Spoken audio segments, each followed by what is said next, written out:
TFSA, RRSP, FHSA 계좌를 잘 활용하려면 결국 효율에 맞게 사용해야겠죠. 오늘은 주식 투자 관점에서만 알아보겠습니다. 아주 기본적인 계좌에 대한 설명만 먼저 해보겠습니다. 주식 관점으로 바로 넘어가실 분은 영상 아래 챕터를 이용해 주시면 될 것 같습니다.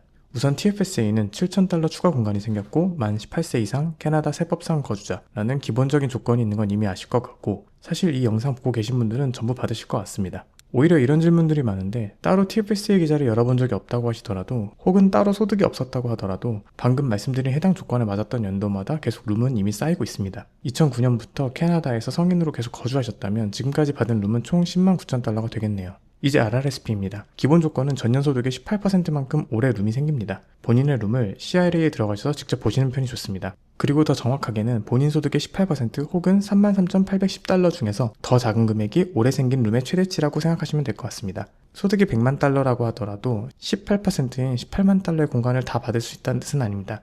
제한이 33,810달러인 겁니다. 현실적인 예를 들면 2025년 소득이 18만 7,833달러를 넘으면 아무리 돈을 더 벌어도 올해 RRSP 공간은 33,810달러까지만 생기는 거고, 반대로 소득이 그 이하라면 2025년 소득의 18%까지 가능하다고 생각하시면 좋을 것 같습니다. 그리고 납입과 관련해서 중요한 부분 중 하나는 TFSA는 1월부터 12월까지의 납입을 하나의 연도로 보는 반면 RRSP는 다음해 첫 60일까지로 보는데, 쉽게 말씀드리면 3월부터 그 다음 해의 2월 정도를 한 해의 납입 기준으로 봅니다. 계산상으로는 3월 2일까지지만 그냥 깔끔하게 하시려면 소득 신고를 마치신 이후 3월 둘째 주부터 납입을 시작하시면 될 것 같습니다. 이제 FHSA입니다. 우선 다른 계좌와는 다르게 계좌를 열었다는 조건 하에 매년 8,000달러의 룸이 생깁니다. 그냥 자동으로 생기고 쌓이는 TFSA와는 좀 다릅니다. 그리고 맥시멈은 4만 달러입니다. 다만 8,000달러까지만 2월이 되기 때문에 납입을 하시지 않은 경우엔 5년 동안 계좌를 열어놨다고 하시더라도 4만 달러의 공간이 쌓이지는 않습니다. 작년에 2월 된 최대 8,000달러와 올해 새로운 공간 8,000달러인 16,000달러까지만 납입이 가능합니다. 사실 FHSA 조건은 다른 계좌에 비해 워낙 까다로우니 제가 채널에 올려놓은 영상을 통해서 더 자세히 보셔도 좋을 것 같습니다. 이제 주식 관점으로 먼저 간단하게 한눈에 비교해 보려고 합니다. 뒤에서 좀 더 자세하게 얘기하겠지만 짧게 이야기해보면 RRSP는 미국 주식에 직접 투자하기에 가장 유리한 계좌, 특히 납입 시 소득공제 효과가 있다 보니 남은 돈을 넣어야 하는 TFSA와는 다르게 초기에 투자 원금을 키워놓을 수 있는 효과가 있습니다. 물론 세금은 아주 나중에 인출 시점에서 내게 될 겁니다. TFSA는 투자 수익 비과세라는 강력한 기능이 있기 때문에 주가의 상승이 크게 기대되는 주식들을 위주로 투자하기에 최적화되어 있죠. 원금이 무럭무럭 자라서 1000배가 되더라도 주식을 팔고 인출할 때 세금이 없습니다. 원칙적으로는 완전 비과세 계좌이기 때문에 세금이 없다라고 딱 말하면 좋은데, 미국 배당에 대한 원천징수세만큼은 어쩔 수 없이 나오니까 이 점만 기억해 두시면 좋을 것 같습니다. FHSA는 첫 주택 구매를 위해 돈을 모으는 사람들에게 절세와 혜택이 주어진다고 생각하면 좋을 것 같습니다. RRSP의 가장 큰 혜택인 소득공제와 TFSA의 가장 큰 혜택인 비과세가 합쳐진 게 장점인데요. 마치 주식 투자 관점에서 최상의 계좌 같지만 자세한 내용은 조금 뒤에서 다시 다루겠습니다. 주식 관점에서의 RRSP입니다. RRSP는 은퇴 계좌이지만 사실 강력한 힘을 발휘하는 건 오히려 젊었을 때입니다. 소득이 많은 현 시점에서 소득공제를 바탕으로 투자금을 쌓기에 적절합니다. 노후의 소득이 지금보다 좋지 않은 것이 일반적인 상황인데 당장의 공제와 세금을 미룰 수 있는 점을 적극 활용해서 지금 투자를 하는 거죠. 그리고 미국 주식 투자, 특히 배당 투자에 가장 좋은 계좌입니다. 다른 계좌와의 차별성은 배당에서 나오는 원천직수세인 withholding tax를 내지 않는 것인데, 예를 들면 연 배당률 4%를 가정하면 그의 15%인 0.6%에 해당하는 세금을 뺏기지 않는 거죠. 이 숫자가 굉장히 적어 보일 수도 있겠지만 30년 이상 장기 투자 관점에서는 최종 자산의 20% 정도를 감소시킬 수도 있습니다. 그리고 캐나다에 상장된 미국에 투자하는 ETF들이 있는데, 아마도 캐나다 노트 영상을 많이 보신 분들은 익숙하실 VFB, ZSP, XUS 등등. 이런 ETF들은 아무리 미국에 투자하고 있다고는 하지만 캐나다에서 처리되는 개념이기 때문에 배당 원천징수세를 피할 수 없습니다. 그래서 RRSP에서 미국 배당주 투자를 하신다면 미국 달러를 직접 보유하시고 미국 주식이나 미국 ETF에 투자하는 편이 나은 거죠. 물론 환율에서 큰 문제가 생기지 않는다면요. 결국 정리하자면 주식 관점의 RRSP는 배당이 포함된 미국 주식이나 미국 ETF에 투자하실 때 최적화된 장기 투자 계좌라고 보시면 좋을 것 같습니다. 이번엔 주식 관점에서의 TFSA입니다. TFSA를 딱 한마디로 정의하자면 그냥 비과세 이 단어입니다. 예를 들어 10만 달러를 투자해서 100만 달러가 되었고 인출을 하는 것까지 가정한다면 원래는 수십만 달러의 세금을 내는 건 지극히 정상이죠. 근데 TFSA는 그걸 피할 수 있습니다. 비과세니까요. 결국 TFSA 투자에서는 논리적으로 배당 등의 현금 흐름보다는 자산가치 상승에 집중하는 것을 선호합니다. 그래서 배당은 적지만 높은 성장률이 기대되는 이른바 기술주 투자에 집중하는 사람들이 많은 거죠. 즉 본인이 장기적으로 이 기업이 크게 성장할 거다라고 믿는다면 TFSA에 보유하는 게 더 합리적이긴 한 거죠. 그래서 TFSA를 통해서 미국 테크 기업이나 나스닥 인덱스 ETF를 투자하는 비율이 굉장히 높습니다. 물론 무조건 방금 말한 상황이 정답은 아닙니다. 노후가 다가오는 분들께서는 TFSA를 전략적인 계좌로 사용할 수 있습니다. RRSP나 RRIF 인출을 대비해서 혹은 일반 계좌의 투자를 TFSA로 전환하면서 비과세 현금 흐름을 만들기도 하는데, 이 부분은 사실 개개인에 맞추는 작업이 필수적이다 보니 저는 우선은 여기까지만 언급하겠습니다.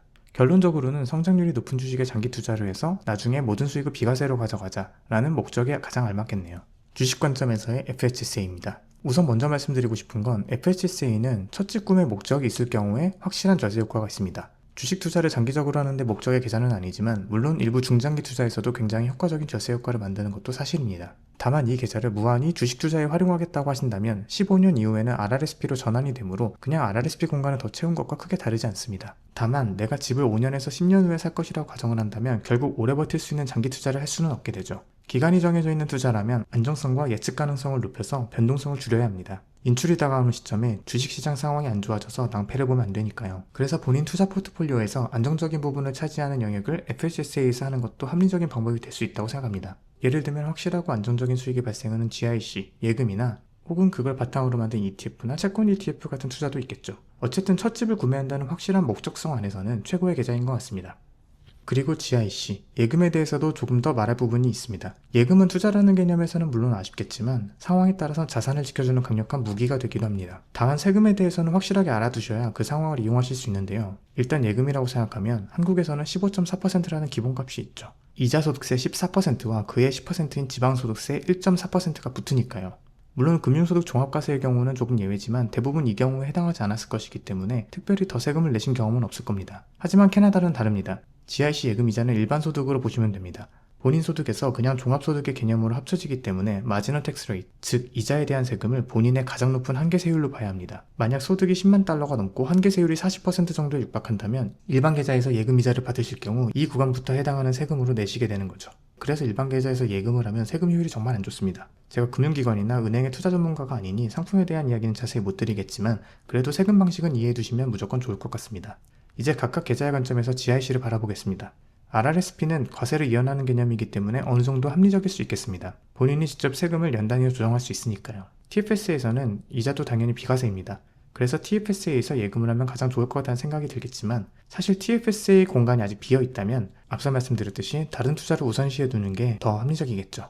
예금에 쓰기엔 아무래도 조금 아쉬운 계좌니까요. 그래도 아직 주식 투자의 관점보다는 돈을 모아가는 관점이라면 TFSA에서 예금을 시작하는 것은 첫걸음으로도 아주 좋은 방법인 것 같습니다. 마지막으로 FHSA는 그래도 GIC랑 메커니즘이 잘 맞는 것 같습니다. 납입 시에 세금 공제 혜택을 받아서 더 많은 돈을 모으고 확정 수익과 안정성 그리고 이자에 대한 비과세까지 가능하죠. 만약 몇 년 안으로 집을 살 계획이 있다면 최소한 FHSA 계좌를 오픈하고 예금이라도 해놓는다면 확실한 효과를 볼 것 같습니다. 다시 정리하자면 본인이 미국 주식에 투자한다면 RRSP와 다른 계좌를 분리해서 고민하면 좋을 것 같습니다. 배당주 투자라면 RRSP가 유리하고 기술주 투자라면 TFSA가 유리하겠죠. 하지만 면밀하게 따지면 RRSP와 TFSA를 비교하면 무엇이 더 낫다라는 건 개인의 상황에 따라 달라질 수 있습니다. 사실 TFSA는 미리 세금을 낸 돈으로 비과세 투자를 한 개념이지만 RRSP는 세금을 뒤로 미룬 상황이기 때문이죠. 결국 미래의 내 상태가 결과를 정해주겠네요. 그리고 캐나다 주식을 모으시거나 예금을 하는 상황이라면 출금 시점과 세금 계획을 미리 생각해보면 좋을 것 같습니다. 어쩌면 이것들이 너무 복잡해 보이겠지만 사실 생각해보면 캐나다에서 다 혜택을 주는 부분이니까 긍정적인 생각으로 공부를 해보면 어떨까 생각이 드네요. 앞으로도 함께 공부하시죠. 감사합니다.